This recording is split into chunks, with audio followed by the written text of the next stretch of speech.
Aku lah nama kalau ada sokat ini lihat anak.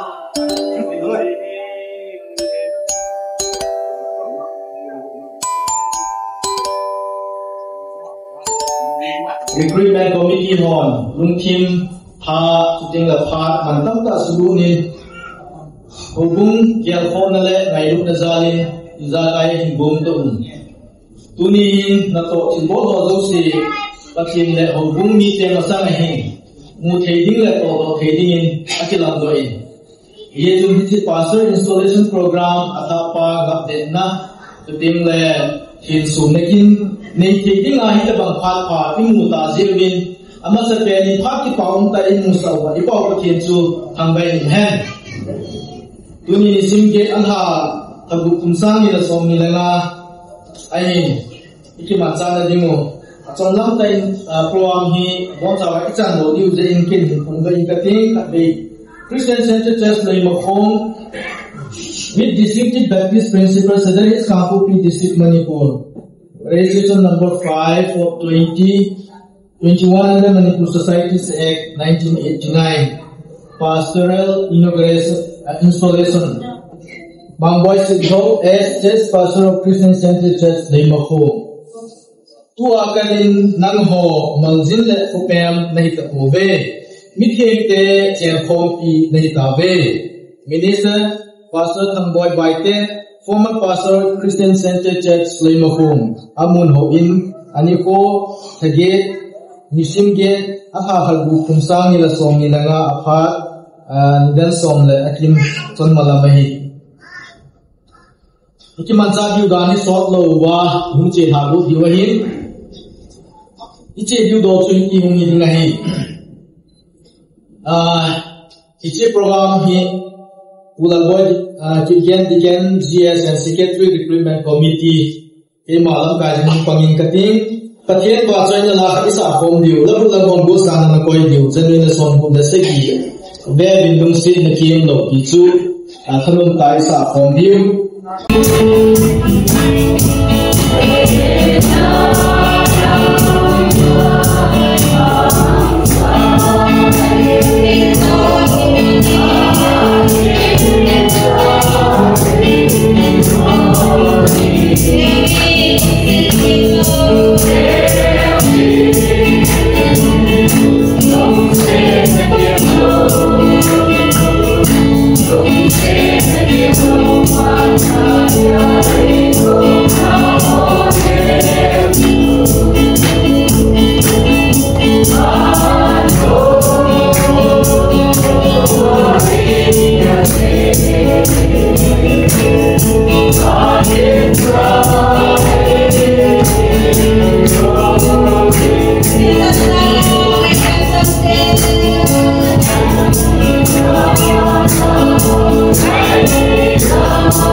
Peter Namali Musa Jalun, Maspen Tenakor,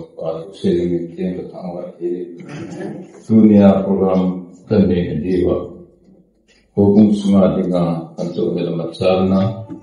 to think Namalum Trena, Pasun Viena, Kanina, Vitina begin, and the garden name pleasing on lung to Tinglet, Hogam Punky Pano Apana, Hogam Malam Pai, Pohin, Pintian Pohin to Tinglet. Khang tha ho na chela setting to tingle to see him pan lo di ho see oka nang man din pi anaman cha fat ko na we nang ma long thaina nang ma lo pina ai thing na ding ka fa ho see ko chai ka siwa nama link video ngajar.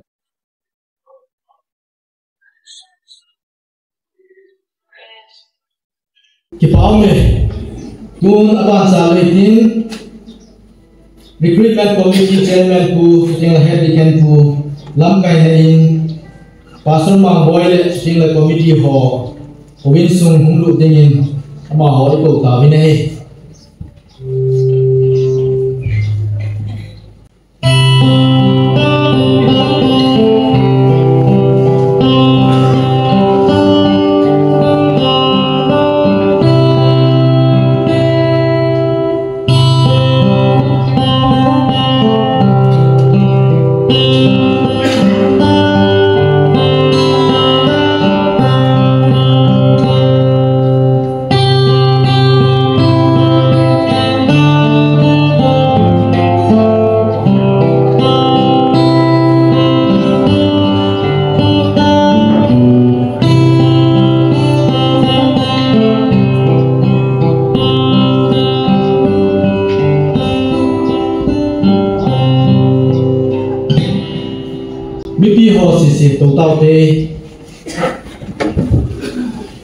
Uniko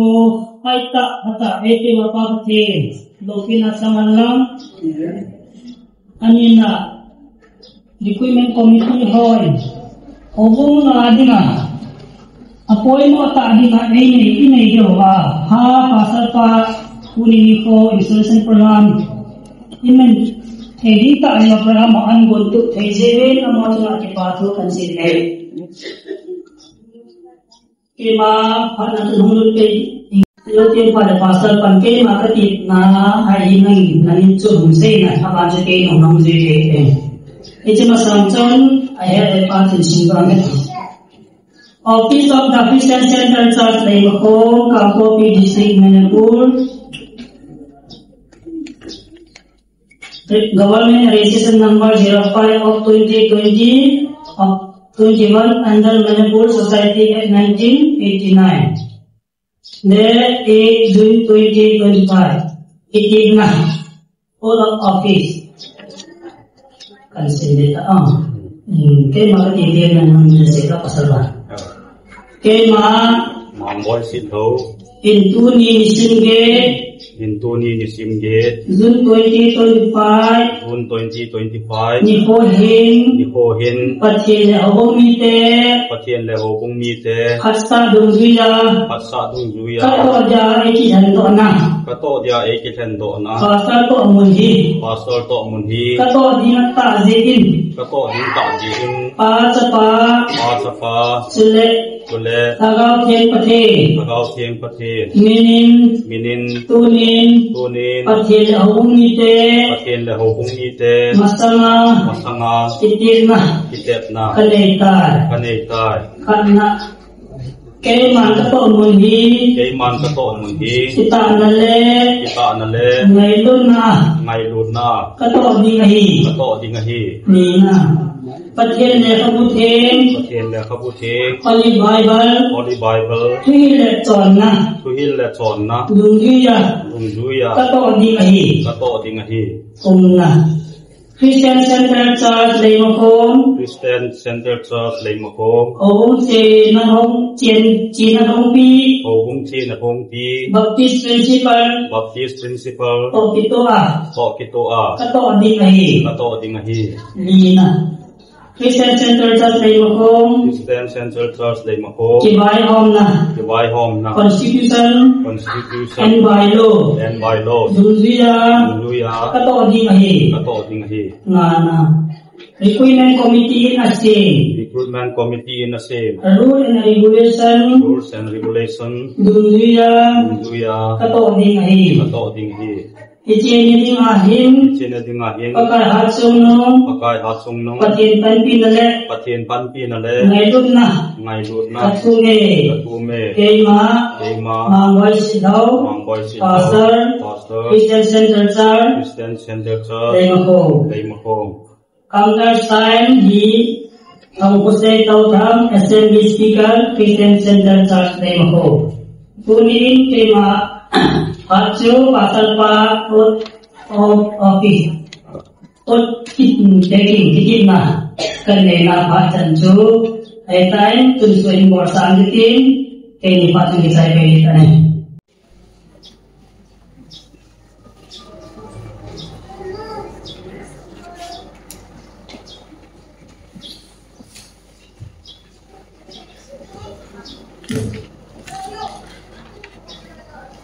tu nyai pan na pasal mangwai sit lo in Christian Center Church lai mo ko ani nga pasal hina to kan ni nga ke ma assembly speaker hina titip na le kha cha kan pi lo pa ne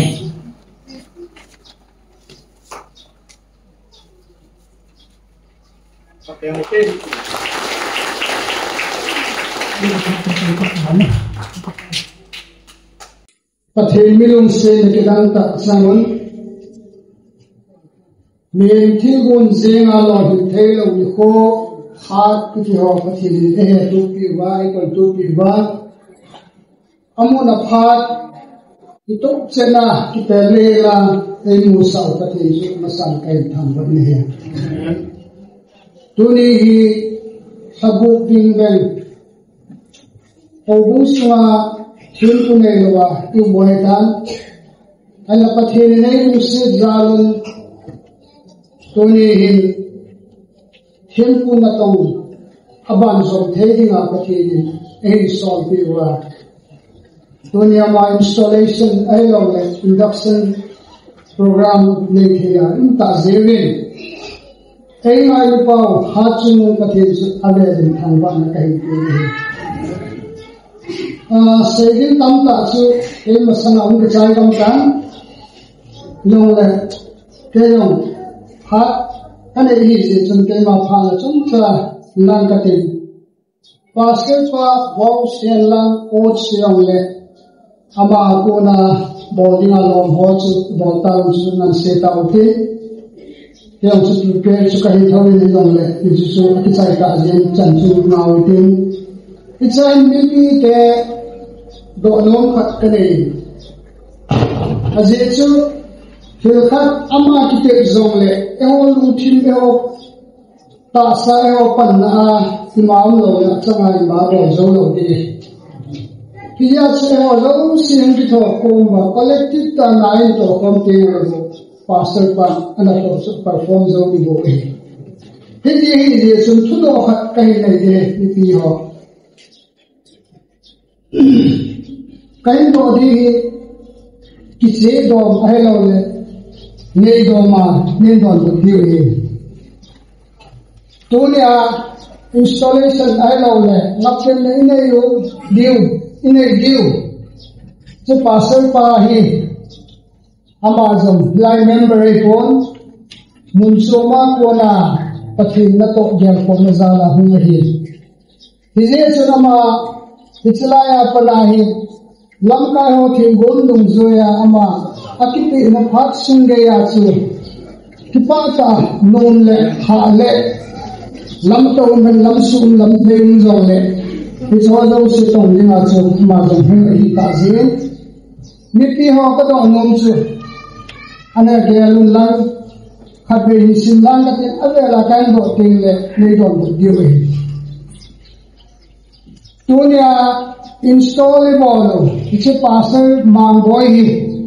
anin ta su ka hepon mangboy sinho hi pathin zala zana nei ta le hethima kangai ding hi ki it's chu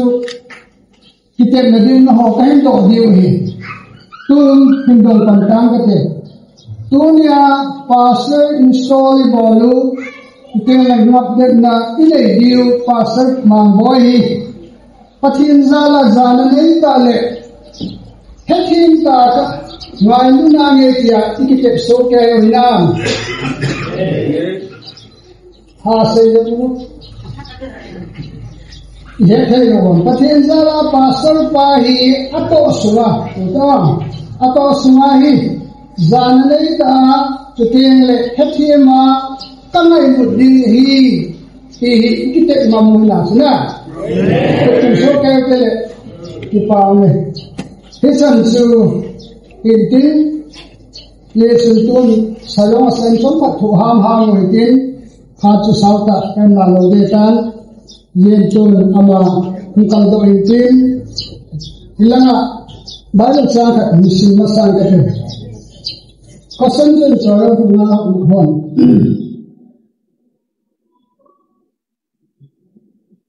Banyak sangat sinong cara Thessalonian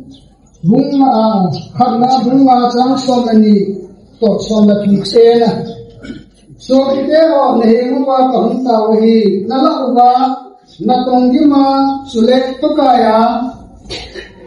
nasuba itunga na ho natil ho ho chu hege ama ho chu ana to zalu chun ngai lu nei hang jan za bolun Akhirnya, akhirnya singgah tubom jauh tu pakai buku tahan. Jadi, ya sebetulnya ini, kalau selang pasu kisah kotan lagi, wah ini jangan nganggapin.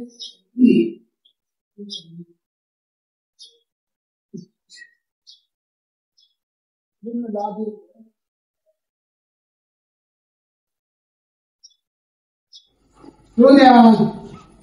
si pasal pahi. Eho Islai Krista hubung ngaisa duzuya tam waisa na kitong hizin hizit tam khala dinga su deilan ay pekedhoni tuni ni kuwa kunai office si amang charge akila pandi hitan hizin sun milong senong ikitek ngau bana za che helan hetim che hen disu Pacha dalam timnya kain boleh. Tuting le dunia mangwai sidhawi. Itu Christian Center Church le mukonga dingai. Pastor le taikia pakai hacai na keman apa cha dalam timnya kain boleh. Yesus nama anak tosma atau akan aboldo se padhelu pina changelan.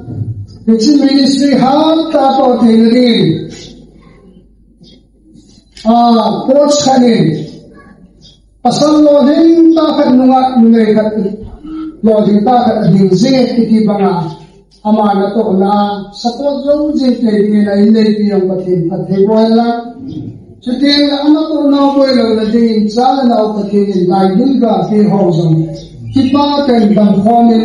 ichinahi tong no so han kia pakan na kain tum he to na Handona tahu sih man ini tanda tu. Memang ini sifil.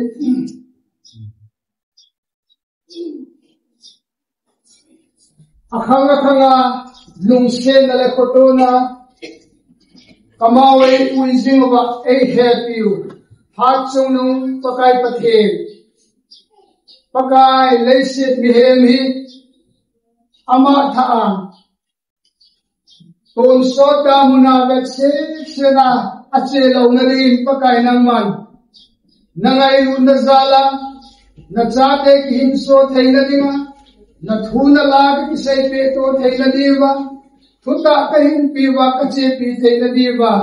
nangman na bisara na tundo na hobu mano eta taunla it's a Christian Center Church le mokong hi nangma tundo heti apotse na Iche tunin som lilani hi thum tawin ichen paka hula pu do ni ko apana tunin chale nang man ne yung tivin hobung tam ta ki he khiel na sin aboy ai lo na kina ki sau na tam pium zong le na lung se jalen iche hobung nang man na ben jinga iti hong lo zen ta ki pa de na lo si ka thang ba ni hale ni pong che dung lui paka kapau na awa nalui pulin tin na thang don ne bangin khangong che chen phang che toni pakai mang boy dinga che phak khat dan dung zuya ki te na phak sura hi tong dinga nang man ne pe wa ne sol te wa aman nong na ne ya silaya tong pan the dinga om ta jin lo ka ki pa ne ta khang pa ne jen pathe tuni ni kho apana Aman chena to ai to nang ma chena to nakya mo yan sinding pakai tunya Ho leise na him ni hevi samkin lo hil lo kai zevin apatak ta long umintin tuteng le akhelta ta long umintin hiti ho zo se ki bangdela ahin chin lo ne an kai hoi zo thei na dingin nang man nang aku na ka na pedi na ko ka bile se ministry of sunga long ite nang malum se na zala dia cha ko thua ki lu khatta na to ba nang malo pi nahi adop sang ba ese kachapalei ta kanachadei ka hi chuma kalum thai ki thegin pakai nang man mangchan ti na kula kai than nei roni ko apana pakai to na sunai nang man il suzum thaina mol phau thaina ga chom choma ko na nang man na din pi asan ongong le nang man na din pi anong ongong le nang man na kon pi gi na pan pi nai na ko ta roni apana pakai na pi na man na hi ai to sungai nang mandalo se nai amai pui lung pe dinga na min lo pi thang ba ko ha chong no kapakai Nazareth Jesus Christ amina somita ve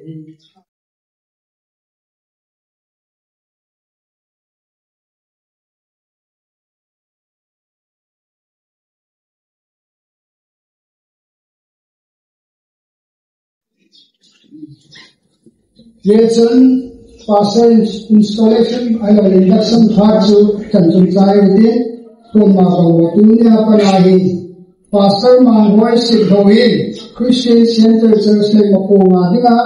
anga chan pastor la so ke to ti dewe tai Jason Papathen Sapapathen tagaw te pathenin umpi kai amen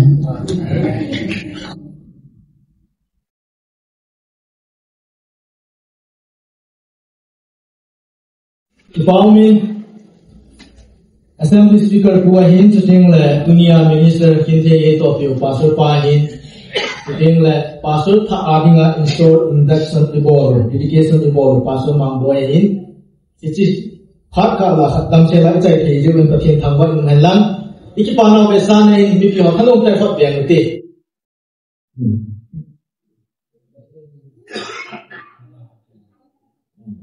Bolhaya mai cham diken ku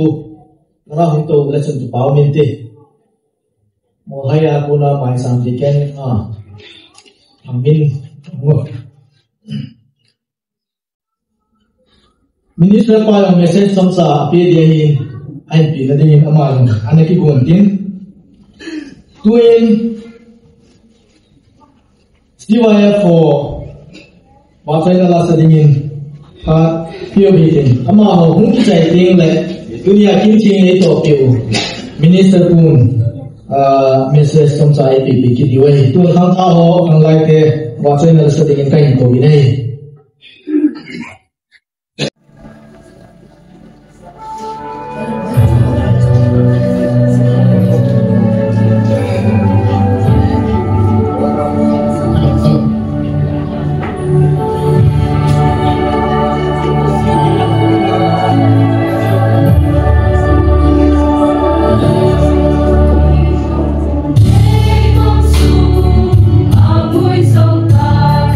Pois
program hay hết sẽ hiểu cái này cái gì cái mail hết tụi này chỉ mà sao thì là gì cái mail hết dùng tiền một lần thu ngày chúng nộp sẽ tiền con cái là gì giờ chúng cuối chút cuối năm thì dùng cái hết nó sao lâu ngồi hi con ngồi gì cái phát mình mong muốn đi cái bài giảng trong hi à chúng là tu chúng là recruitment committee member trong hi ra tu sĩ bảo là mà phát mang lại cái bảo mình đi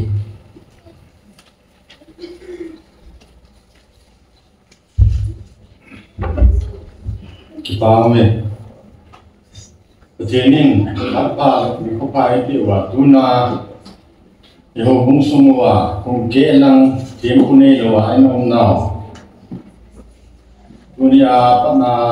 tim pupa pastor pan. Ato mun lo te tinga han do na program kan te jewin. Amsa penin patin ka thang wen he. O bung mi te ha ki pastor ke ni nam. Bao me kipa kipi lấy sit trong ra tiếng Anh nói tên thil phát tên này kipa thì lo ko lấy sit trong ra tiếng Anh mi vang si ấy le ti chu này ye chun tu ni hin kondak pa nan seitan mayo se ki mel het to lo ai ti te lo hin ki mel het to ki ti tu pi ta hin mi tam ta ai nói le go nei ding ngom thasi o min rồi mẹ hết cả dòng gà hồ nôm lẩu gà thì bay nôm lẩu dòng miền tâm tạ kêu mà hình tu nhà pana hi pastor pa to iki mẹ hết đâu à với lại muốn đi dòng lệ thật thế cha iki thì bay vào kêu bị dính điều chu ông mình thì họ tìm là lệ tàu mà cái gà này hình tin tu nắm sắp penin program chun rup pai yeng mutin pastor than boy bai te khade ga din pi leo ki pa min te tunya minister ka he sa sa ho he sa sa ho na ma hin kum da nam kha ho kum sunga na ana to a tu kum idin ni kum apa na bo chu ha ya in yang ama chunga kipa tu isayuin ama yang patenin damna hata pijingin tin hobung sunga panlayong ding long ikite buin he ani channain pastor mangboy sidlo pastor Christian Center sa leibakum dide tai punya panai pahame mai hati la che ka lo jong ka pu te wa ka he lo la hin asu pi ho dang tam ta ku pau lin de ho ku ku chu ka su ke ma le le ka he lo ai ai lo ki pa me tu ni ho ho Christian Center sa ta cha le ng pan pi wen hai ma chu me ki pa tu se win ma yang patenin patei ko tin ho bung sunga ato na patenin pan pijing tin pijing han ti chu ga kun on tin amanin dunia pastor na ilan do pa pastor iku ki di pa aloi nu tin doi kim sit tho amen di video amen pe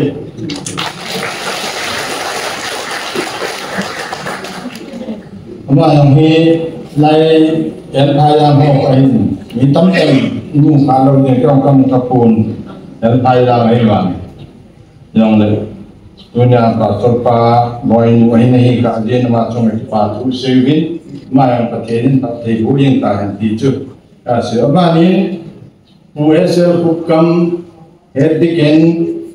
recruitment committee member chairman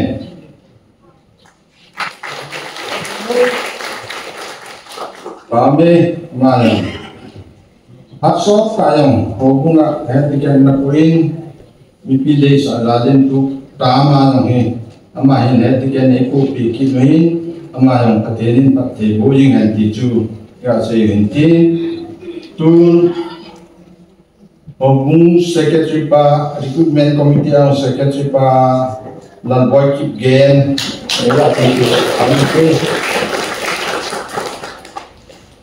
mayang ni mi pon thota mi tong ngai ta hin o bung sung pi le oi lai to na mun jo sha mi tong ngai ta hin runung tu ban nong le ho bung yan lang ko su yong le pathenin pat thei bua to jom ring thei le ding ma yong chung le yong ki pa thu sevin pathenin pat thei bu han ti chu ga se ron tin abanin paulam ke kai tan ke hi kaminta chu pau zalam hai miyo sin paulam ai he na hin tam zo hin le ma ko ai si paulam ka zo ka am ya chu chong loi paulam ki ti he adinga chu si paulam e ti hin ti la chu ka ngai nom lo hin tu lang hin ngai na ka ka ta min si paulam ti le ti la chu ka ngai nom lo e abanin boy ko sit no diken missionary alega din tuwo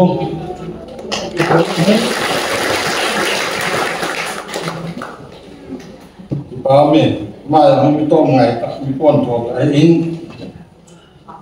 ma hi mi tam ta he tem lo di hin itam hat ki pa ta se ya ngong le lung hang se ta ma ai he tem je lo ai le boy ku he pa e ti mai te nai wa nga ai ne chi no hin atte cha apat nai e ding ka ta san ke no apat nai tam ta ka mu da in chun ma la atinin hat te bu yang ti chi ga se ton tin abanin lun lam sim te diken education ai ga din to kami ma ni to ngai ta mi pon tho ta hin ma long atinin hat te bu in tin tunung ku ban long le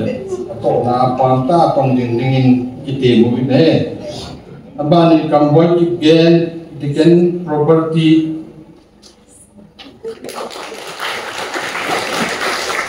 amen ma ni ex serviceman in ex serviceman tam ro hi ima ki mang thei be se lo hi yang ho bung sunga man cha thei ta hi ka gen ma chunga long pa thu se ne ba ni national lane pa diken finance langa ho to dan he room langa ama room pe da chu me ni mila da ke ji na boyin yang le het thêm điều mai te reverend lv dong ya he tu ni na la wang dau te pun ama in sung boi la ka je na sam langa chi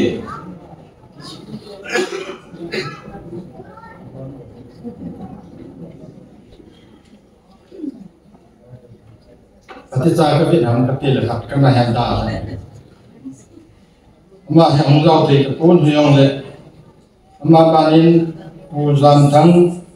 bai te diken hok som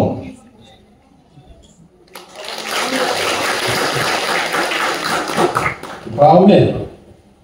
ma yang ni ex serviceman ma hin ma yang tom ngai ta ho bung sunga pan la jing ka sunga jang pan le ding ka e ti chu ga sei do hin tin ama ka tien ka te bu ling ta abanin SLC ko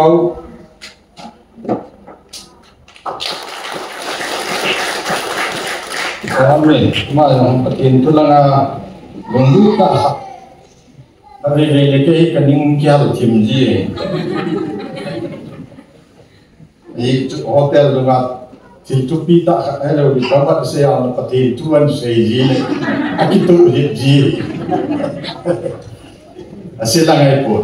thì còn đây gã xe hình kín mai ông có thể là một bút ta và lẽ mai ông phải học sai thì chú đi gã cuốn ổn tin thì nên mà ông có thể vô yên tài và ban này cụ thông minh thắng song đôi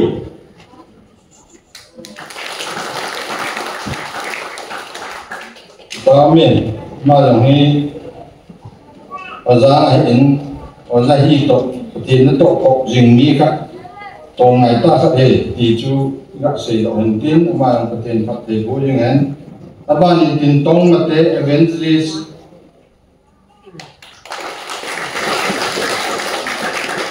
amen ma yang hi kon to ta in evangelist ai in Malaysia hubung sungai yang panjang kat itu kat saya mungkin mai pertenin hati boyang tai. Apa ni hen kulun hangsi mai yang sekai sungai natong hai cetuni yang setiap muzi lawain. Mai yang lau tei tapun mai yang recruitment committee member kat lain. Ya tiang diu main te. Apa ni tangku saya dautan Speaker Assembly Committee kami malangi sangat to wilayah to kamti na kok buile ding ayong le hong sungayong itu ta panila ding dewin ama sungayong dipatu sevine abanin zamgin hauki Secretary Assembly Committee kami malam ini kami semua datang ini yang le, boleh yang le, semua yang panela yang diujiin, semua yang dipatu sevin, pertanyaan partai bolehnya. Apa ini letman kita member Assembly Committee, dan ini juga untuk data, malam hubung sungai wilayah ini mitong ngai tak sak ini macam yang patut sevin. Abanin evangelist paukai singsit lihat itu. Kami malah evangelist ini tutu ayong itu dan sungguh cuta pahok sata. Boy kivin macam yang patut sevin. Mai pertanyaan kami nak pertanyaan silingkan itu gak silingkin. Bani SL Lekau Chairman CMA. Kami nak MS atau nama ini MES atau hubung sungai atau ikut piawin macam yang dipatu sevin. Mai pertanyaan partai bujing. Bani hamilin simte Secretary CMA. Memang saya ini nak tahu. Yang paham tu, macam ini misteri nak itu kok boleh tawin. Yang ponta tugi ipan tiwa, CMS secretary ipan tiwa macam yang sepatu sevin. Bani tang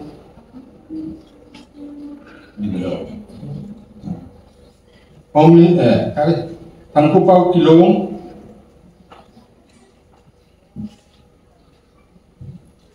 Mula ha, tangan ni ngau ni ngau. Kusung langayong member hamkat ina kilomin amalong. Kusung langato, hubung langato, imo kupilin macam yang dipatu sevin, mana patin pati uying tay. Abani kalau nilai baiknya,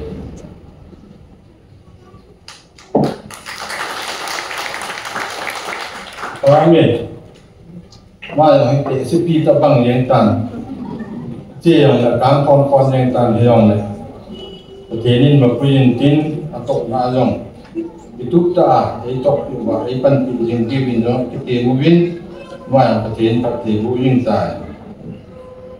singkoni congloi, ada itu malah ni education department natong mamahin amazong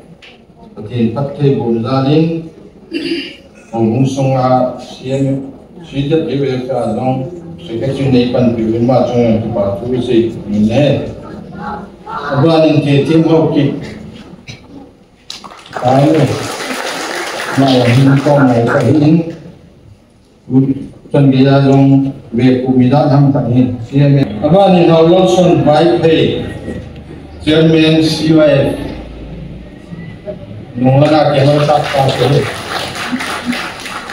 ni ay ito programa ang peke na dinga special invite bola na kaya ang kipihin ay ka kipi daw kipaw nito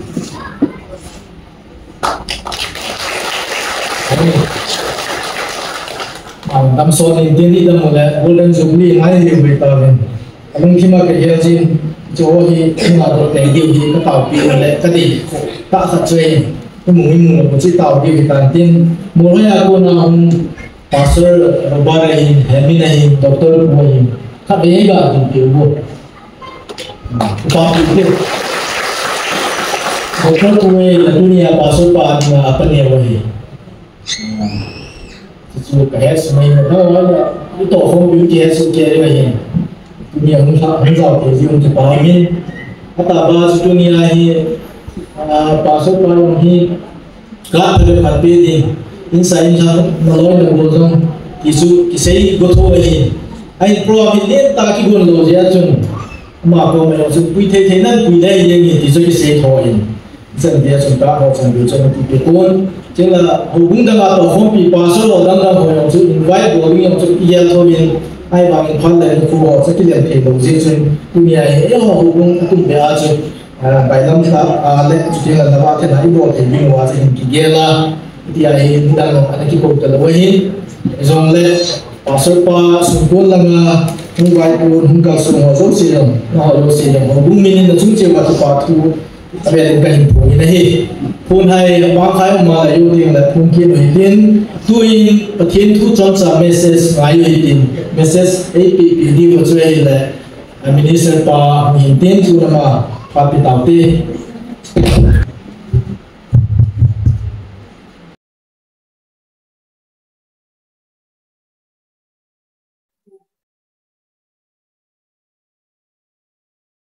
Saran puhasa dengan hidang lewa kasih bang sompat tuhan hamutin lewa sana asa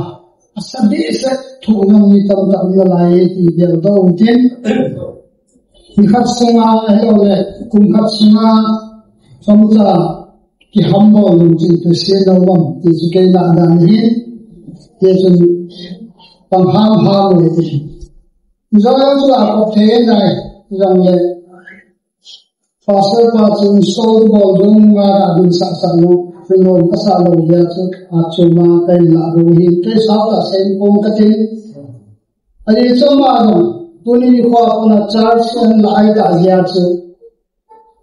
about the church. Orang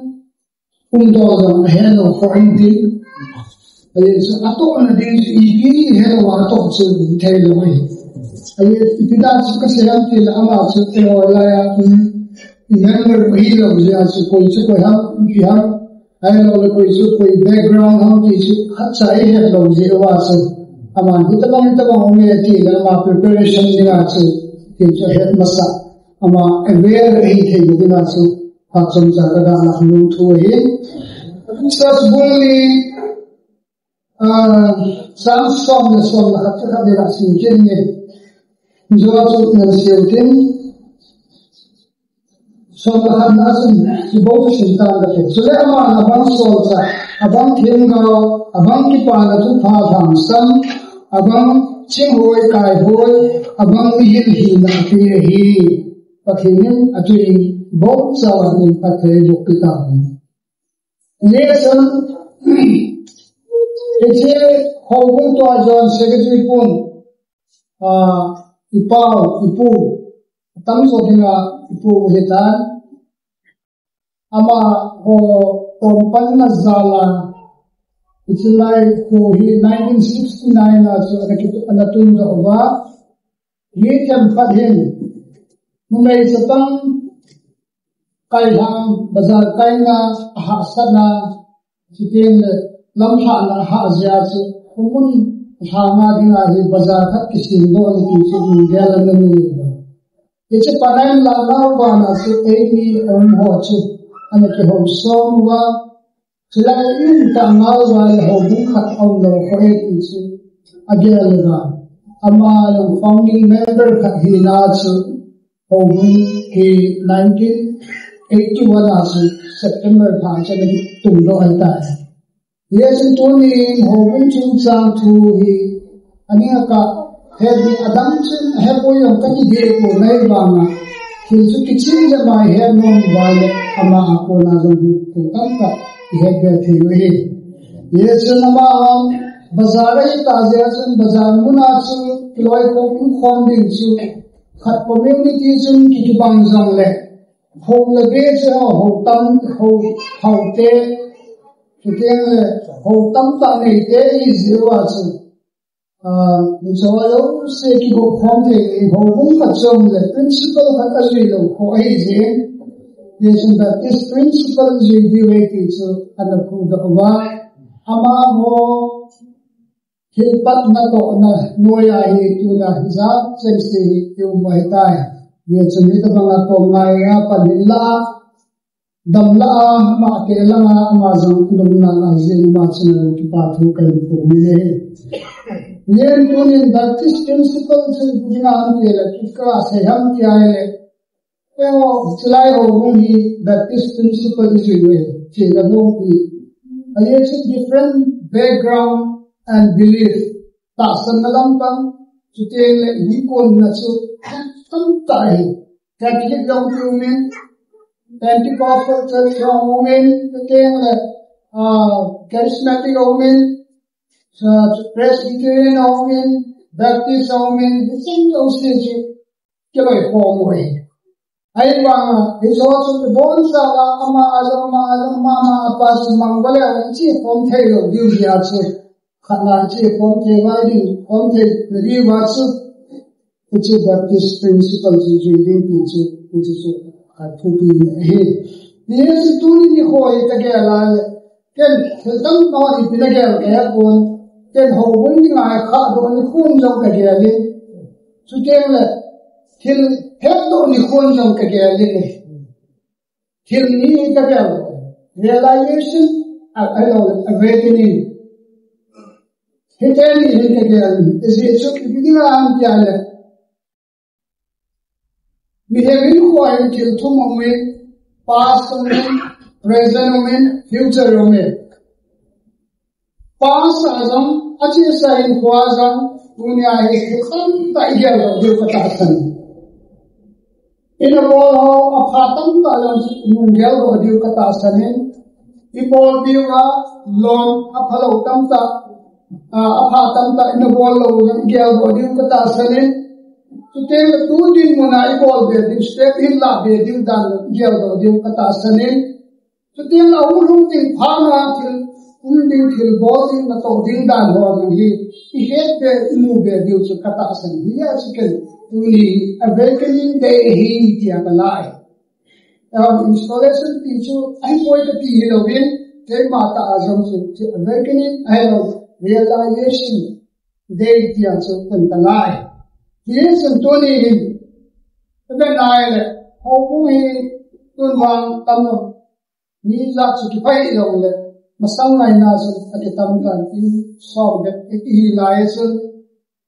na phi kya na ke min tun dang mon mon bom ta te na chi na thiu tam ta lo nei ta bin bible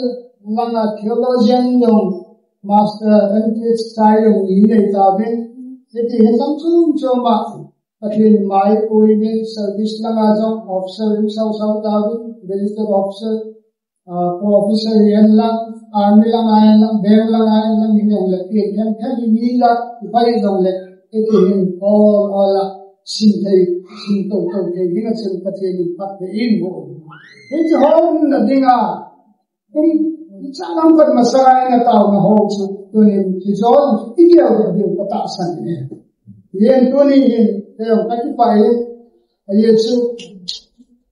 thil khat chu ko la to ni hat apan abulun ja chu ale no ji mo yen ei phang ki chai le tu na ke kana zolo tamta kabodo tamta kabod thele tamta ailo ke masana honja ane bodo thele tamta hi ama ko na hi bodo hi de ti so pe kakilet na le kata san ne ye hem to ni njosu o vausu la bodam ki so de le la ki khat phan su kata tan te le to message alo hi they ma testimony of the bazau sa din ka tin so ka sit de ta ye chin tu ni hi happy wa pha ka sa chu yang ti le ho na tong ho hi I ge ko ko le wang ka ti poi ai wang I he na we anim se ti ho na tong hi Number one, I had you a part of wholesale dukan and the way he had given. If you have to say, how the island, so to people, I want to say, here, super. Yin wholesale dukan law, wholesale institution law, I know the wholesale property in the south, I hold a pastor, I know the evangelist, I know the home that the holding us so way away. If I get over Zakante Naro, Oma Puman, Mahopun, Gamlen Low, Gamsan Kamal, Pasapa, I know the home that the holding. How cut that? I took Masate. If you learn to the Patina as regardable, if you are there, Amachu, Mihemain, some Kim Taylor, some Kain, some Kiloin, like some nation Kain, and move opposing mentality was missing there. It is that it is heavy. Korea Dam, Korea Sefa Pavin, Zoido, Full Gospel, Pavin, Pastor. Dari yung dito anak pudo dito ho ko Allah asin member here ay ang sa kasi nung si Tiang Tiang ho ngin ala sa ho sa dan le agel ko now ba aha sa now again le again kay ni ho si asun del hele yes na ba a pastor pa si kum thum se gari chopi gari khelti car के अतो नदी कार खेलती हम और के कती है नी ना हो सादा हो ना तो अगल को दान कसे ये वाई ले अतो दिन की तो अजती पाछु ना ये कोई जेंग बाय ले हमाजु हसम थे हसम ये सुन हसम ना पांच हो के इसे से के थे ये जो ना ना कसे ये चल रेवरेंड ने Pasal lah tu saya kalau sumber lo kapsul pihak tiada. Dari kecil, hey ni government employee kat tu kecil betul. Kecil mana ada lo tuai tu ni kena hey ni tu ada nam government employee ni jangan saham kecil ada amam celai tu. Konsum tu mesti lo beredar.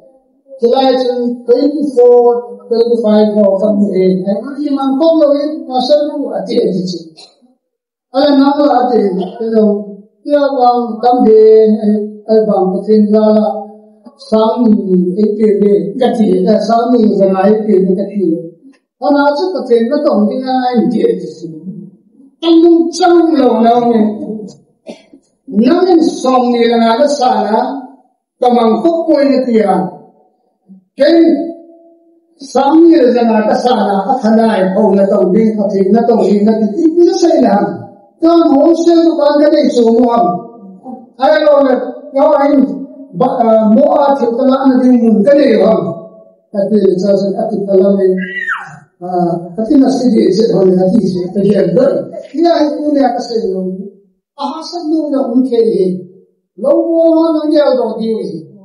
Then part of the Razzo. Negotiate, but Ama Bokatipo, but in not a whole ideal. It is job, Thessalonica, Kasdumana, Johnson, Casinazi, it has Ama Hoi, Hitabam, Nakora, no more to who are coming in here, as soon as indicated, elaborate ball and sound touch it, they turn the ball of data. Here in the island, I think now to have him in Lang, my move in Lang, for two into nature, some Lanati. It is he has to know him who are past, present, future, negatives. As yes, I know the ball, no, ten, the ball of the okay. I know the ball cut they say on the Umayke. I know the two in Munazo, ball in Tanta, Nagal Dozo, Umayke. I have a apatata. Boarding on a Kipoyava, no ball tail, mighty, the hepo is Iavana, if you go to Pimpusati, to Umpai, a part Munzuya, a day, hold not on Mohe, Lasata, Igel, nice Sunday, Sunday. yes hong hi tôi massage ken ka sai thei lo e hong na lai kan to apana it's a thu ai khat cha ka sai nom lo ali chu otherwise a le do ke kupan sumale he ti chu pe he ti chu ki sai khan ke ti ja ji in ka cha ka sai khan le it's a thu ki sai lo ka pa khan le ai ba pathin za la chu ka sai lo wa ne pathin he lam ti ti chu ke ne no long in the thing it is a easy dunya it among home hi passing man going different background to a belief unzale chain principle holy bible using bible principle to tell teaching home chain home ni ta ko ai tisai nai ko fa bi ti chu ani na home ki ti chu home na home home chu again home members again chu akile it's practical tam se the home thing I hate it nang na tom sale chu kana za ye chu silang chu phapong te ya chu itama ko na benda ite benda ki pa chu na ni hona ne het se ke ai ba chu ti te chu home chu akse sa na de chu te ne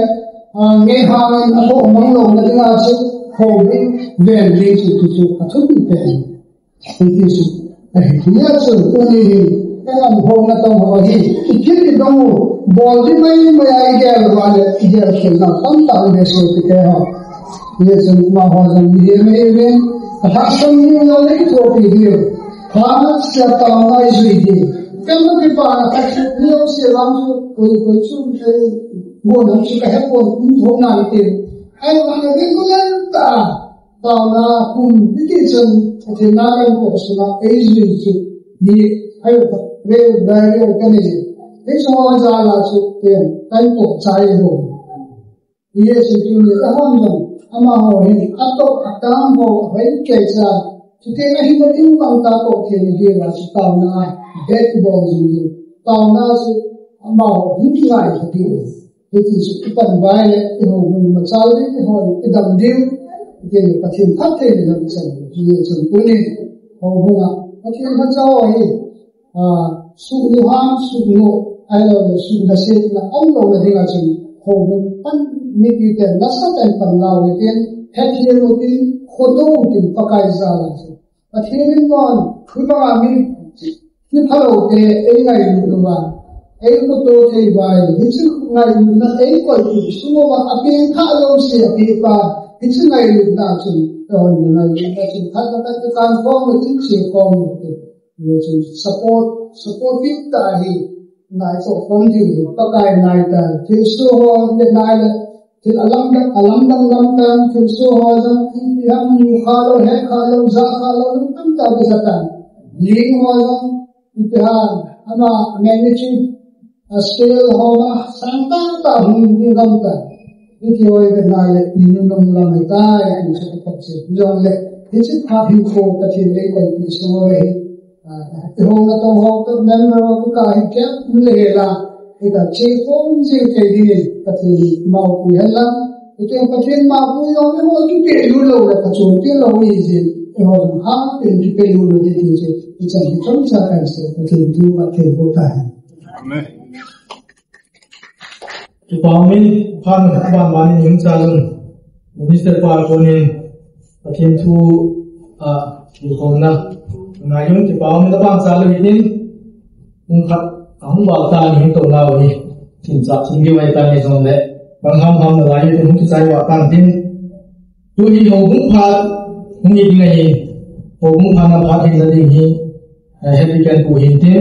implement chairman lo ngai ho bung so he ti kan lo ngai aman ho bung le la ase ding la ko tung ho bo ni ma pha kai ti ta nei dunia recruitment committee lam kai dang dang walo lunggel ngai to na pathini mi ma bunga lam le pathini ni happy dalwa mi bunga na ro hinani ba ki ho iman sa te a chum pa pathini mas penin khamwa na pe ni he una ni sana tuni minister ai pan piu le Suni lai muna pasol hasana tongdinga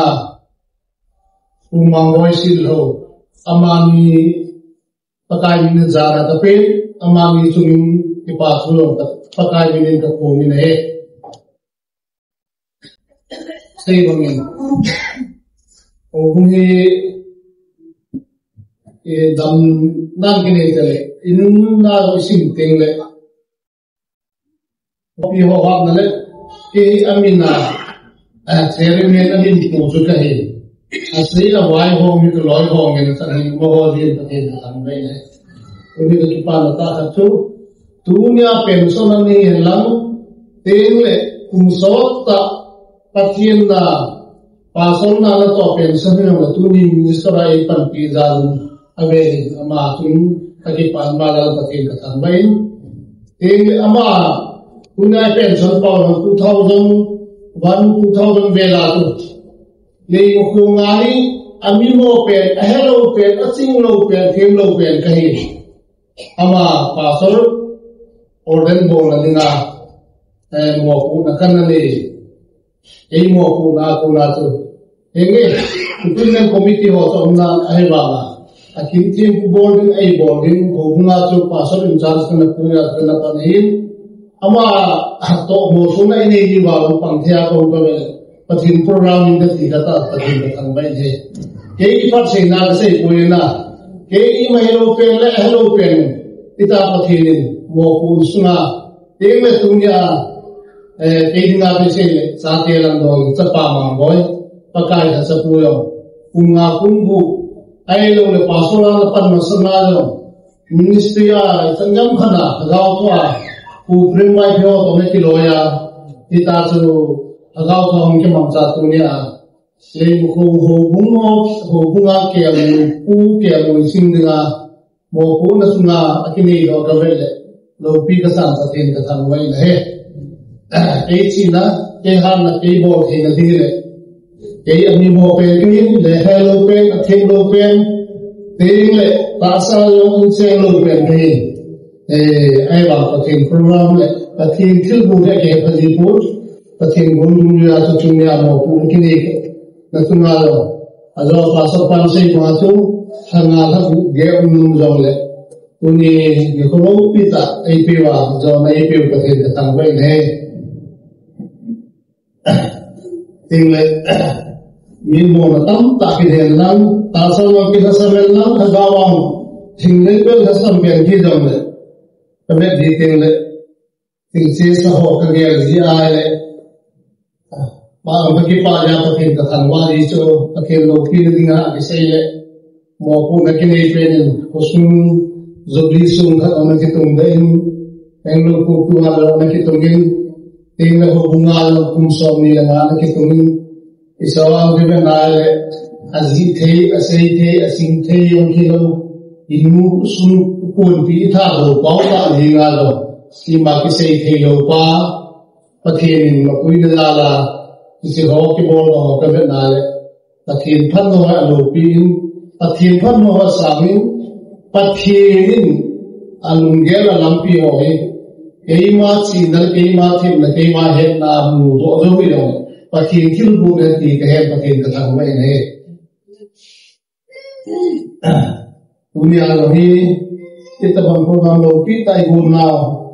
sekini man ke yun raw avel mel patin ko ti pa tu selun patin thalwa na pikinon kaya nga tu kanuna na ka do ni buyu to a pi do la tu aloy lu ko ya mo nga ni te mo dai pi ne ti ta nga tu sam kai na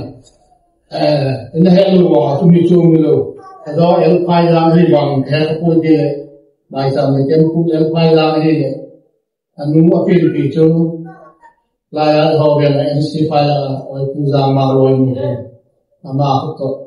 so ku sa nei ki sia ku na ma o ni awang si ru ti da pa tin til ru ti da ku ne mo khama lo mu ta ku pa lo mu ta ku anu ko da ku ti le ma sa ten me ko ma ai le le a in kuman hin yang le dunia lai muna May some kind of a single some go to a light of only a single with the day. Again, the department again the hand by the head. How you have long here? I'm not in take They appeal from place of being enough. I had a very long time with him. I let Papa inside the tie. I got something in sitting the thing. I got something in sitting the thing. Let you some again a sanction. Ihon Pavin. It's here near to hold a art salon, some more. She didn't do the same thing. One apa maju amujingi. Sule ikin ngai tuwen. Amang saho hudo dinami sapa tuhungahin. Ni kanin kian wei zakananya Allah awa mangta aile. Amang sompur ko choda a murchung nga chia awa mangta khachu ahonji kinuham. Sule aho chu amu nahi le ata beata se hi ama patun awamang thalo sompur ko ho sungsang chun itika chunatun asipa jo he Pati atsutin lo kita sindo pati ibu kulang Bible tanto fe ko ka ni pati ho nuwa ko no ajo ay pasok pas kantam si bawahi lisi ni ibet dari bumbu na ikatoy sa ho lang yan lang ho sing lang yan lang ipilang ka jong le pan nasa talo ho jingin ni pati ho sa te ho nuwa ko no ho to kami ka no mai le Aloy lam kain patay ki masana anu phale diken dia minu mi paten na udong lang hol lam ka ithopiu di insuwa tingle yon panla ti den lao di ingti ti pakai mina tin asa tunna ve na udong lam ka hol tu asine ti ku ai wa minu mi paten sima sa te tun lo isele ngai da di na Itulung po ay na din doon ang amulong po isa po dito pagkain na kasi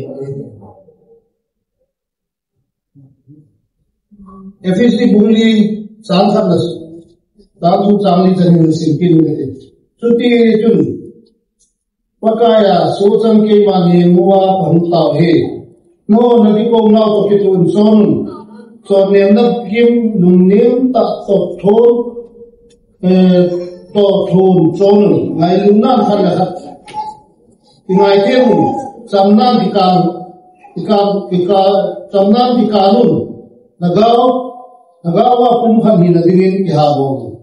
patin atin lo pita asunno athego walal ichi unya pason na denna ting moi lamka ho hukumka ho damdamin long tilpe ki pa tilpe lang ipirong le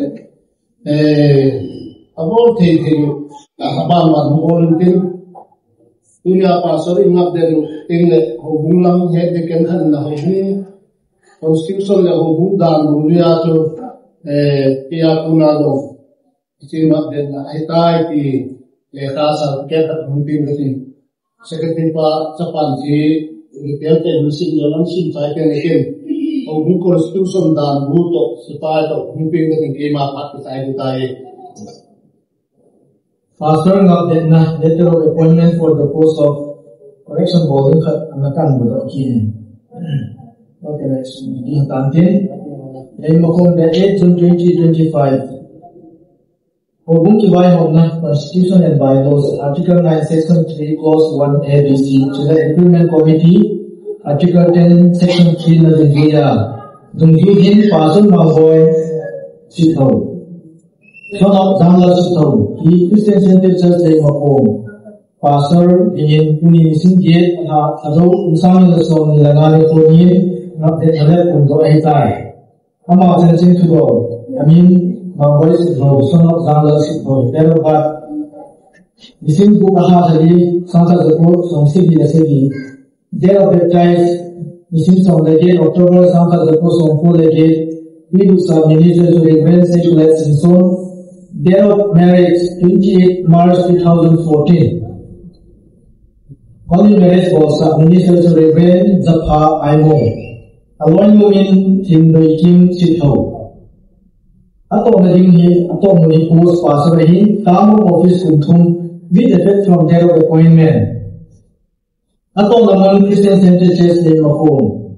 Salary rupees 20,000 fixed per month.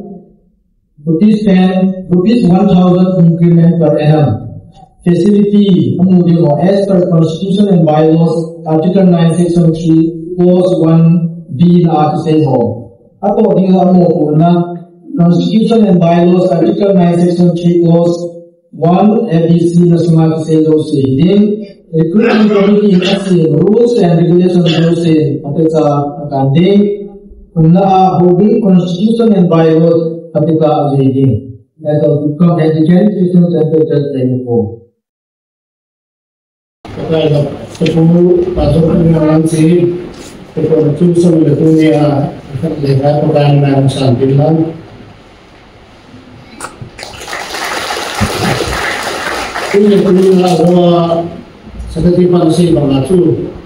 kumi nilibya o buwag ito ulit.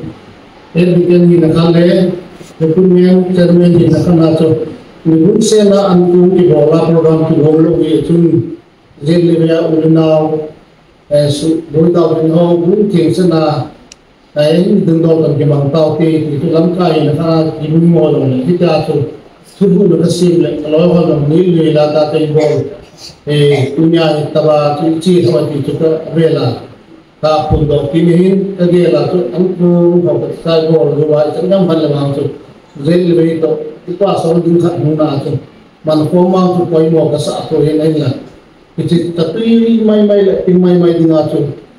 Isang nampak mo kasa alo dia ti kasi dai ti hen ay wanga. So piulo na ho pakai dalam mo baila ho alam mo tu cuma halani. No zalin ano tumin na tumun avelin pa tu kasi au na kasi hil Tingle ide sa kasi ka ng patinin ngay lang lang isay kilo patinin. Ngay lang isay ka ho. Hubung ta sale sa lang damnay san jing hinabiyun at sumun papatin pati san tang takipae. Ni ko pale fa yung tita ay lunto ti owa. At sumun papatin kan tanga masipin na he. Uli ni ko hi ihoding akipan po ta ai dia sagau lama kan pan fota imu na sia ipis den ki pom pom wen dunia mo na ti pas ti this pas ti just road na tempat na to din zotin le so sa ban na hinti ha ti din amatan ti pijong le tubung ki te ho Hazau lama damsa in lai taule. Kita dia belum cuti pen ingai tu celok pen tak pasal. Rumah samain si kihal bilbol halo tuni ni kohi amasa pen ni kohi. Loki tak imuga. Idea tucunga pasal sanggoi sorry si pen. Pasal manggoi si jo. Kama hubung kita ho sabau kanawa ho wa kambing le mo pwede na amal hubung kita doa apa mo tak sawahin ko ya kan hubung kita doa man tam kasaw hubung kita hin yukin may komite hin diken bot ho hin kiken le hubung suna department na ho hin kasi hin tuloy khon Uli ikhwa Nisalai pansi pau pasal tipai tehin Tinti kan kinu muhe Jadi mungkin kumho hi namin no palala mantam tak ngelang nisan pinggiri kan nisan he Ikiman sadi dosu kan sakin Misyal jirin katin Ama sa penin Department ng ahon ng mga sabon din. Hat to hindi ko or say ex-MLA Aman, Minister Party, PEPPA, and the Roman Tin, Sitian le Obun Sunazon, Department Sunazon, is a Kaiser, Tam Sunamo, Eku, Usan Penale, Aman, one, Open now, take company, company, Physician, head the Campon Amaya, and this in the deal, without changing the so I'm not going to take the diva. The Pakan Senitin, Tun say Bonavin, Amasapenin, Woman, Fellowship Home, people in the things in part of the living, no campaign.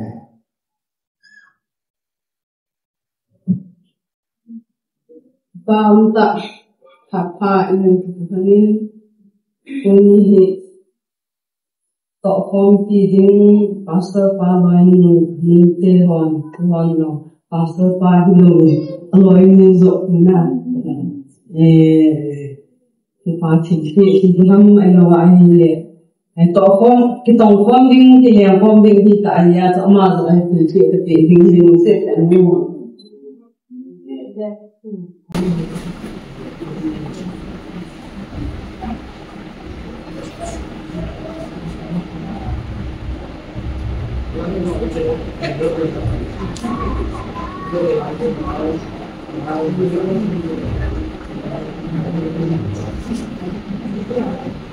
Em không mua cái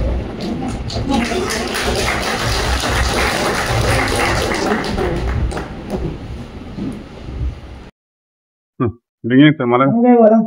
1, 2, 1, 2. Baik, kita patin tambah nak ini. Tuni ko ini ko executive sir.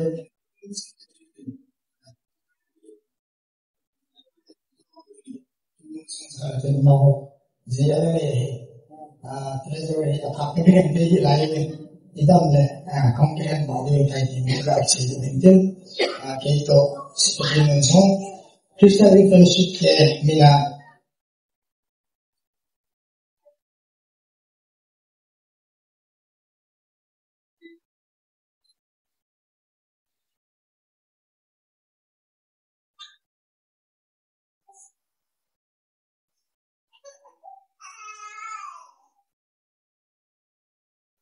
ini semua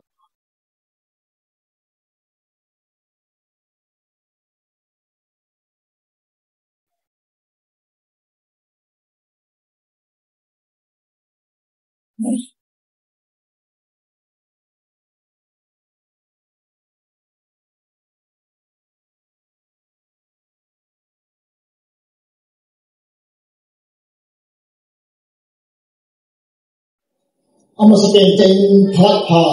is about the field, Tamban can be here. So, Lebanon, Tutunga, Basopa, Kids on the program,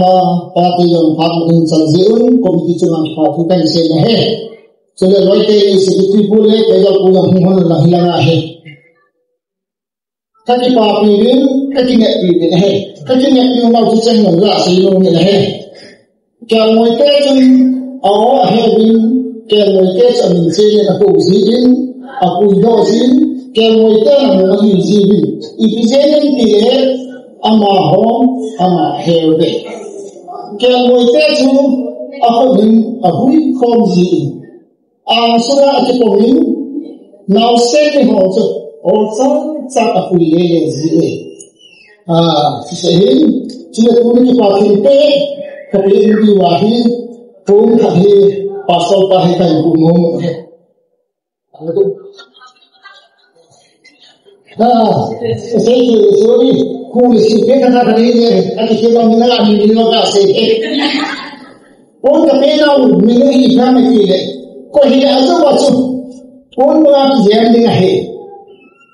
Lantung atun pan, pun ini asum pun dia he. Atang sungai pakai ini, lebih sental salsiai. All the songs in Hadawan, the Ekom, the Pafin Happy, born in his Bible, Psalms 54, Second Council, he can put the head.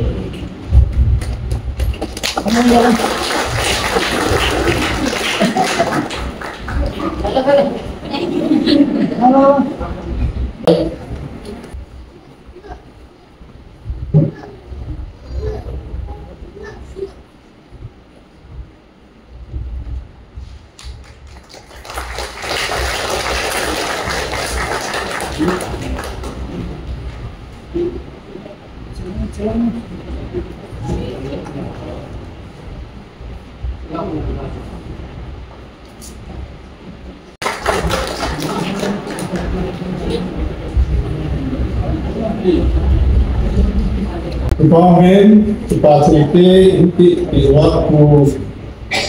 pangsi asal kepatu jasa akan pangin. Kung nasay na yung solution program ng yon kumpen pao pasal ng voice ito. Komite na ako na susunod na ako na silpi yung tubo. Kung hindi na hindi kaya yung silpi ini mana silpi saya akan sila so yung tula ang hindi yung pasal na akan dipikir kami.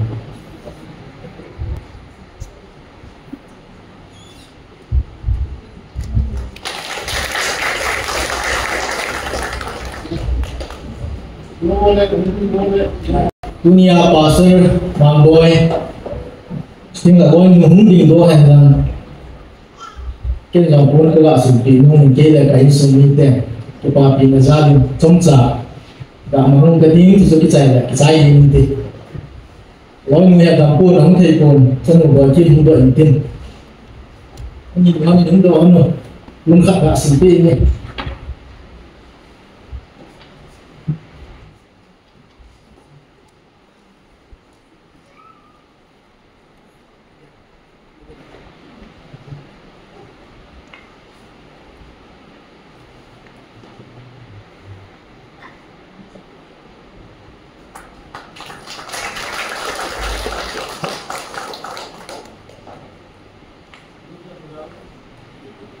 In tulis selain mana ada hubungi tehon tupi ka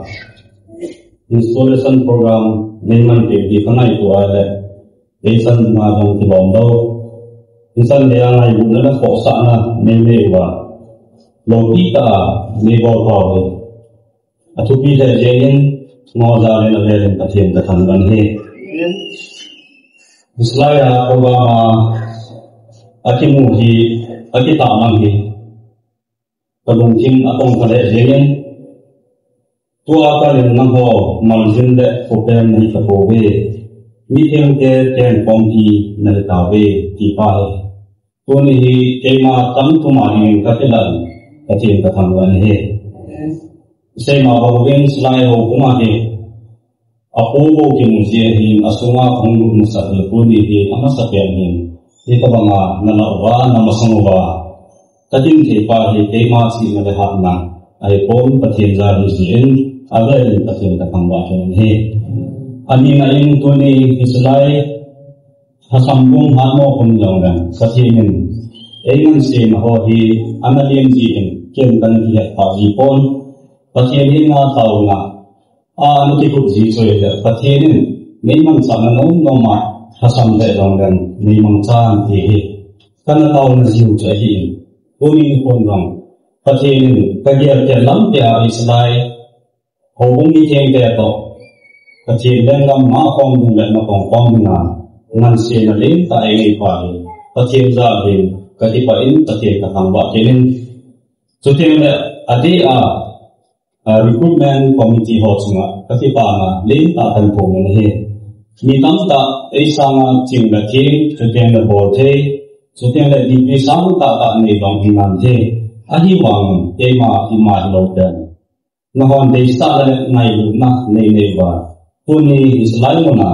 pasal na de jan na de sa na nin nei wa thu pi ta nei bo taw katipa de jing katipa na sei tin the pon ngo za la le na thien na thang wen he puni ko he alo pi the jing wan le chin boi the dong de ho na pathien ni ko phai pe pa ni adi se na e la kai sun te katipa de jing ho bum ni te ha song pathien malama ekui di katinen de jenen he kamai to ale hobungi te hole lamkai te sengin te akuna expectation ai lo le tin na aum ba hi kamun he le taki palam te jenen he ali to ke ma ahi di ma umpon pathinen ekui wa pathinen ei ban di te le na rin tai ko te di hi pa he taki me na hi pathinen ma yamai jeno tin pathin pan pi na he no tao na chu kamai chali ni ki chu tao na taga an chu he vilam tiari na hon pathina chu expecting ta bon min lam pathina dinga na nin ta ko ti ngai to bin ati ba ma chun tha sambung ha no kom lam den no tao ni le pan ti na wa nga bo islaya hi pathina I to ko wa pathin den ma nga ko wa ha na te na pathin phat the bu chan ni hi ti hi Pakinet na kaga kondo kide he. Tuni ni kon tiang tu dam ta se ta kon ting pha so ati no ta je ing ti pa thu se ding so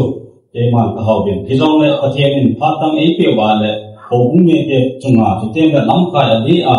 dai sa to ho chunga ka ti pa na le nin no za le na be patien ka phang ba in ma ba na patien e ma ku jing de hi pakinet na tan kondo kide he. Tuni insung mi te ka insung mi te hi tikim la sun ade jeng ding hi tidong le leise na le ala hi je ding te tin na ka pa jong hi ta sa da mo ta lu na da ha te wa hi hin ko man ta je eng ka pa ke la ka pa neo doctor pu kan mu le ka pa jong ka ko gen che te le ka loi pa ba pastor pa jong ka ko gen che te le ko neo u he lung jong ka ko ben amo ung ji jong amo lan jong ka ti pa in amo singa pathin phathe ko sing han lang amo za ring aven pathin ka phang wa tin he ka pa su hung le tom cha ho lung nom de he ai na ma nei wai ha an phat chu na pan yau chu e ke len ama su tin san dang mini khat cha yong de ti pa thu ho te ko ma chung se san ti de chung e man jong ti chi ka pa thu la ma chu tabung thiman ka ko yen uni ka pa ke la ka pan yo hong ji in ama in sung ni te thadanga te man ka se hin la lom lom de ti pa thu han lam ti pi yong de se long ne ama le ka pan pha chom cha te man in pem ka tin ni kha ni ni yong de man pan man te rin jam te na kan ne to ni ti pa thu se ka wa la se in long ka he thon de kon aben hong mi te songa nei ngai bu nau le nei bi sa no nei bo sa no songa ta ti pa na ave ve ka pongem malam din kwa ka ti nen e mo ku ding han dang ka te bu ding han dang dilong to ta le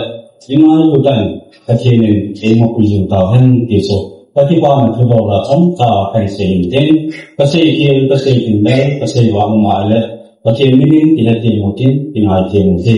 e ma ta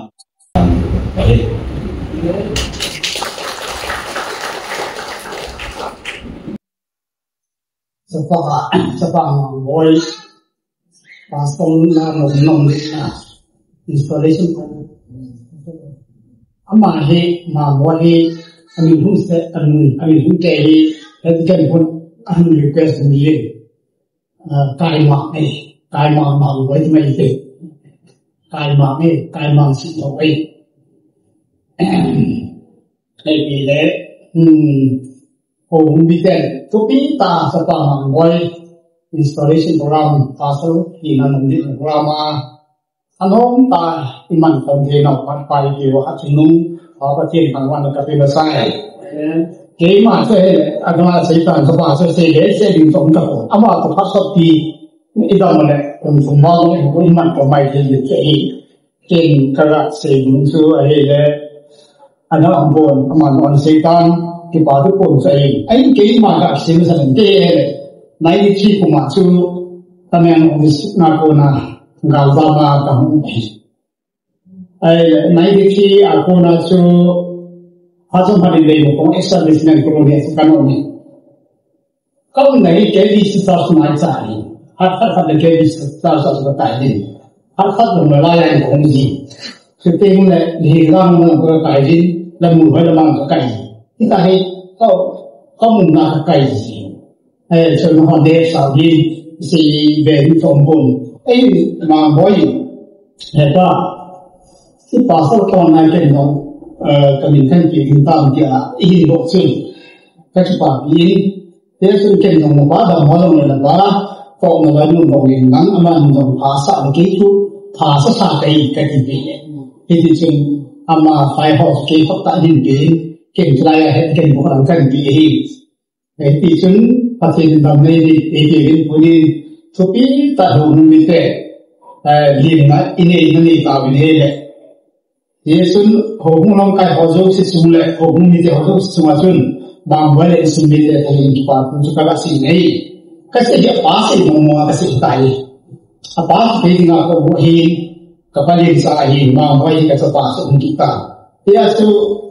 na ka si hi ta san se sun ko ba su ken non ama in sumi han le yon ke ko yin lam ama sam se thom hawa si sang ne ti hi le Sisu ka ngai sani yesun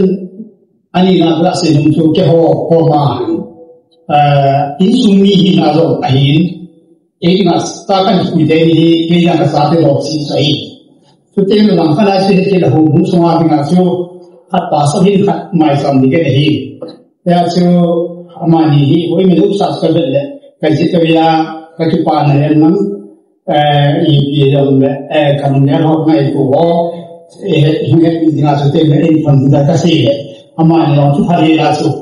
ini pun pihon ini pun mesti yang semua aman ini semua apa kasih je. Jadi saya ini dia sekarang semua makna kasih itu pintar tak so. Pun mesti patin zala kita tak terluka. Ini nabi sebab mandai pasal namanya.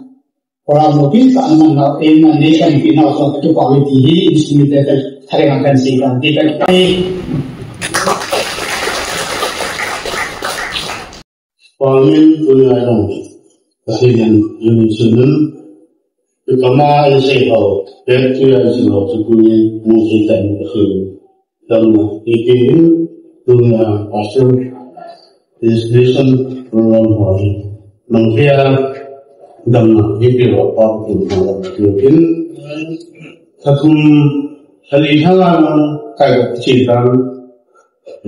Venus akan berun Venus apa sih apa ni kapan sih tuan pasal mangwai ini jangan itu kemarin kehendak kita development committee Jika orang dia ingin hubungi aku nanti bila di recruitment ni ngakai, orang masuk tu tu. Ini tentang hari ni nama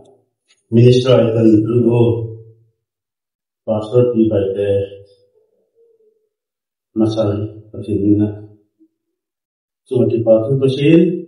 dan sampai tempel sudah mangwai yang dunia yang aman, lain mana tapi natung dengan namun kita itu yang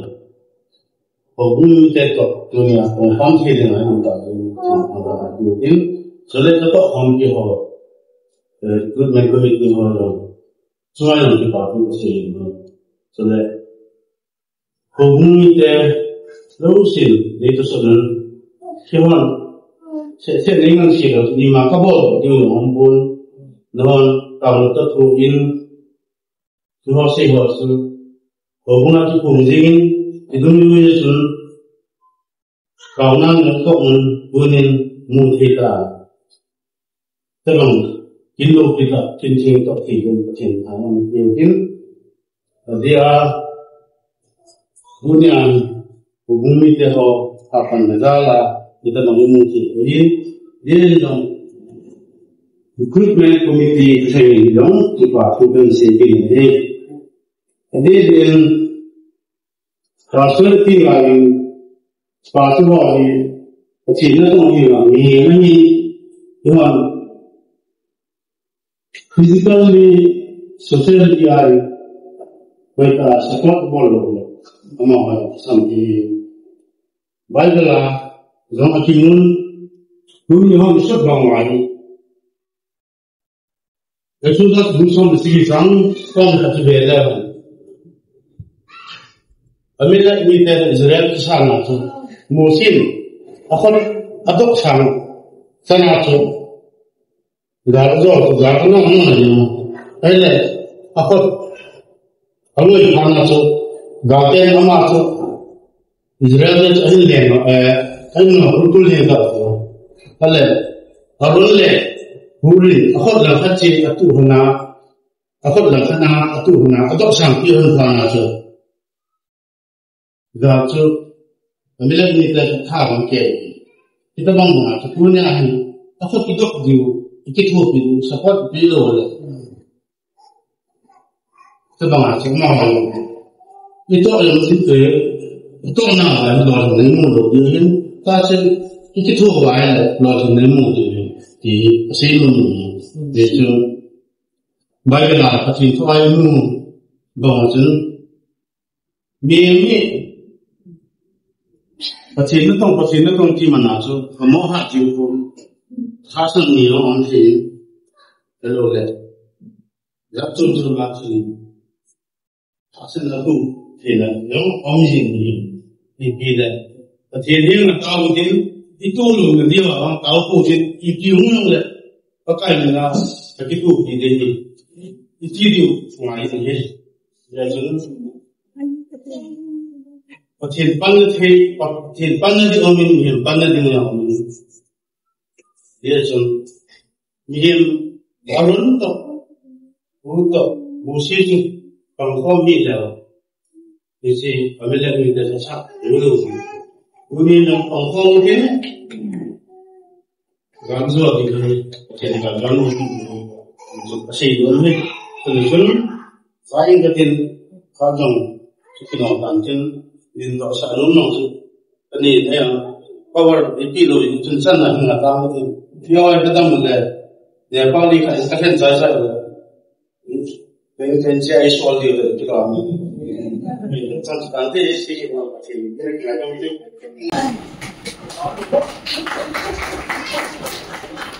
Pasut te tu pasut pa hin sumi te hin. Ama ho nadi kotor hin asika boi ye kotor chung chang thu hin. Committee mo punai pon dikan ko ho mo punai. Ye chun in bahara yang kabele le ko hole le min ga na te aki mu thowin aki dei pon. Izong le just yang pasuma tu sakto te hati priority tu pe na ki dia ye chun mu ni nei lo wa mu chun u lai ta hena sa tai na ki to min ma ho ko to ti ki sim hi ki sim chai nai lo tu ha su nga hi ki zo ding hi ye chun ma ho hi allotment ki bo the nai lo hi tu ni ki na ding a zo hi ain lam wa ko na hung wa hi ki ni chai ting le zin le ki di wa hi ain la agam the pe na chu ma ho hi pu do ding yang chúng ta lại có trường một số đồ sản đi, kita chọn ni kita to inform dia, tiba hi agan thì bên là to bố này, tu học từ sung nghe hi trong thì đi ngã chút kia đấy, ai trong năm màu nó cái giờ tụ nai buồn, làm cái họ cũng kia chút chân chút mai hi, cho hi có từ hồi ông số 90% 80% cái trái đàn, trái đinh cuốn sa bùi đàn cái trái bạc đàn tê, itu report ke bangga, info đó hi. Dunia penaji, hina itu form buat asal segala kilo form diu. Hasil naik hasil form buat kepanalun kepan form buat minalun mi form diu ikan. Takat tain dungkat tain malam dosia. Pangform sih muhite itu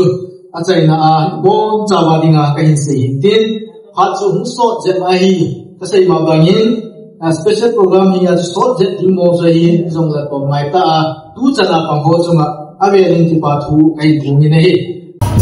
Thank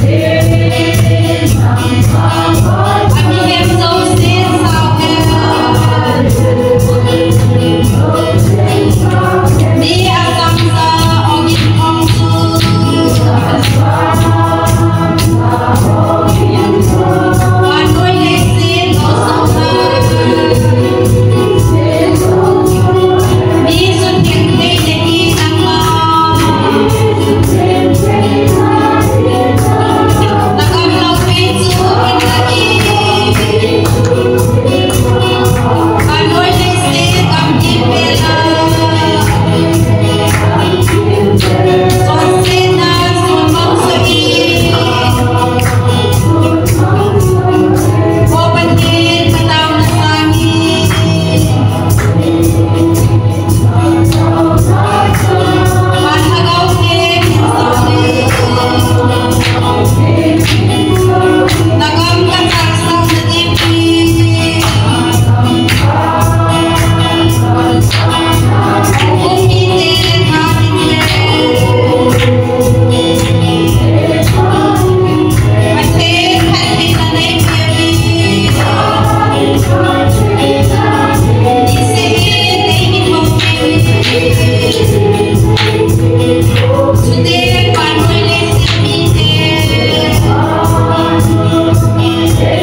se kama mung se sala le thel lo en din pai ga ta nun ga te at sum nung engai lu hing sing ka pau the ka pachin pakai program ki kon ho nang man pan sa galin duri ni ko na sa ku pastor mangboi sip so installation program ko nei pin ho le ka program ho nang mga pantinga ka taw na isang pidalvin boy le velin do thing ka di sa din zonai to nang man hidin lu ki sangbon ni pakai khong chen oti tiutang le se ta sa kama tingai lunna nang ma lo pin ka mu besen ki wa don ngam ki gong adon ki gane ki ho pathe ni ko tewa ta sa hadawa tingai ka tun chen din ta san chung se pathe ko tin nang ka taw ni ka program phat han saing ki ting hong le je sa phat ka din lai bin ka program mu mane ki ti mai sen hang ba thone hu hing ka pakai je sur sa min chen pan na ka pa bi amen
Jenny.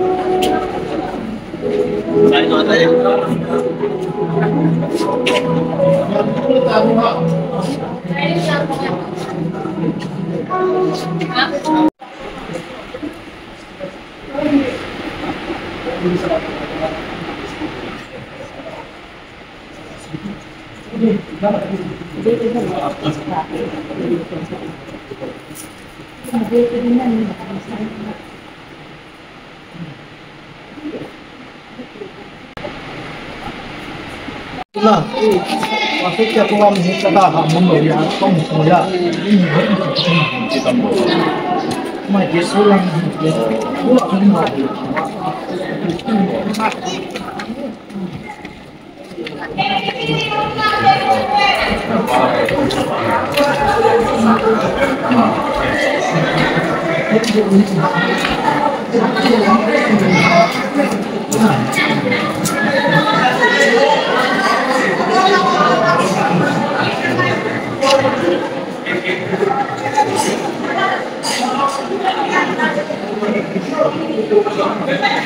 We know. Hey Felix, how is it? Ano me? Tu ni terdoan dengan saya kong hem. Okay lah.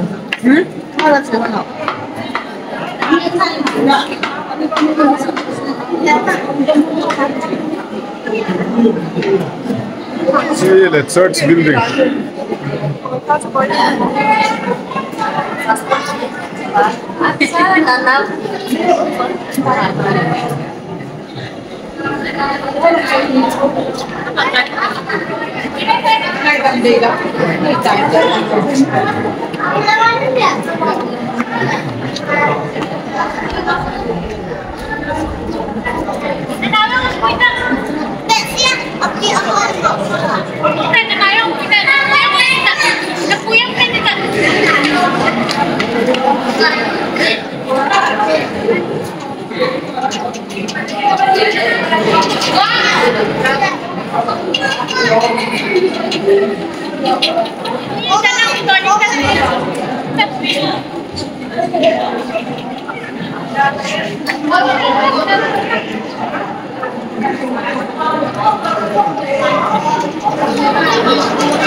Hãy subscribe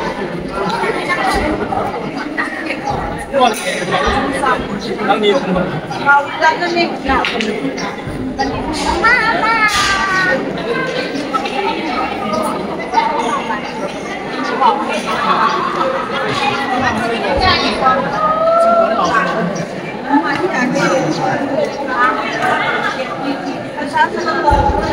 Ghiền Mì Gõ để không bỏ lỡ những video hấp dẫn